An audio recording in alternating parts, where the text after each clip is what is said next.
तो प्रवास इतका स्मूथ नाहीये, खूप खडबडीत आहे. समर शांत पण ठाम आवाजात बोलला.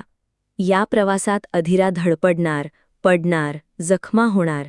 कधी तिला एकटी वाटेल, कधी सगळं चुकीचं चाललंय असंही वाटेल, पण लागू देत तिला.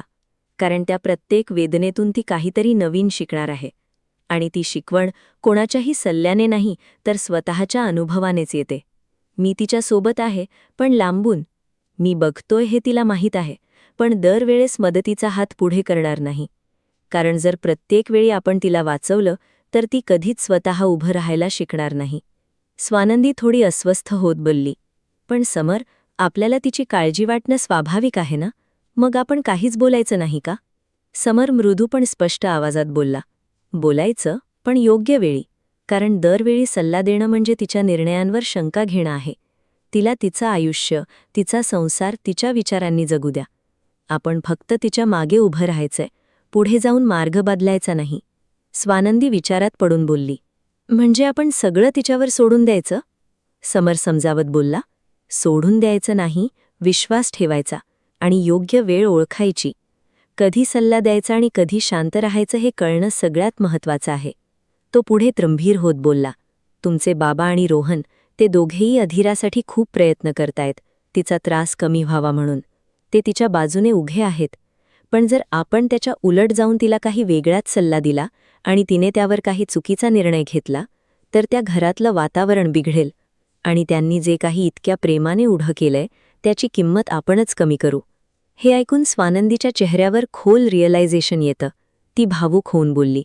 हो, मला आता कळतंय. कधीकधी जास्त काळजी करणं म्हणजे समोरच्याला कमकुवत समजणं असतं. मी वचन देते, पुढे अधीराला किंवा कोणालाही सल्ला देताना 10 वेळा विचार करेन. त्यांच्या आयुष्यात मध्ये पडण्याआधी स्वतःला थांबवेन. समर वातावरण हलकं करत हसत बोलला. असं रडत नका बोलू, हे हॅपी रिअलायझेशन आहे. मग हसून बोला ना? स्वानंदी हलकसं हसत बोलली. हो, आता बरं वाटतंय. समर लगेच मजेशीरपणे बोलला. मी काहीतरी करू का तुमच्यासाठी? मी व्यायाम करून दाखवू का? कारण मी व्यायाम करताना तुम्ही मला बघून हसता.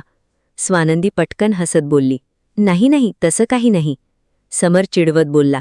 लपू नका, माझ्याकडनं असा घाम निघतो की तुम्हाला बघून असुरी आनंद होतो. स्वानंदी मोठ्याने हसत बोलली. तुम्ही खूप विचित्र आहात. समर लगेच शांत होत थोडा गिल्टमध्ये बोलला. सॉरी, मी थोडा जास्त बोललो. स्वानंदी प्रेमळपणे बोलली. इट्स ओके, तुम्ही समजून घेतलत, थँक्यू. समर हलका हसत बोलला. ओके, म्हणजे थँक्यू नंतर ओके म्हणायचं असताना म्हणून ओके. समर शेवटी केअरिंग आवाजात बोलला. गुड नाईट, झोपा आता, जास्त विचार करू नका. स्वानंदी शांत, समाधानाने बोलली. Good night. समर हसत शेवटची ओळ बोलला. Sleep tight. कधीकधी जास्त प्रेमच नात्यांना कमजोर करतं आणि योग्य वेळी घेतलेलं एक पाऊल मागे नातं वाचवू शकतं. तुम्ही अधीराच्या जागी असता तर काय अपेक्षा ठेवली असती? सल्ला की विश्वास? कॉमेंट करून नक्की सांगा. आणि अशाच मनाला भेडणाऱ्या कथा पाहण्यासाठी फ्लॅश खबर मराठी चॅनलला सबस्क्राईब करा.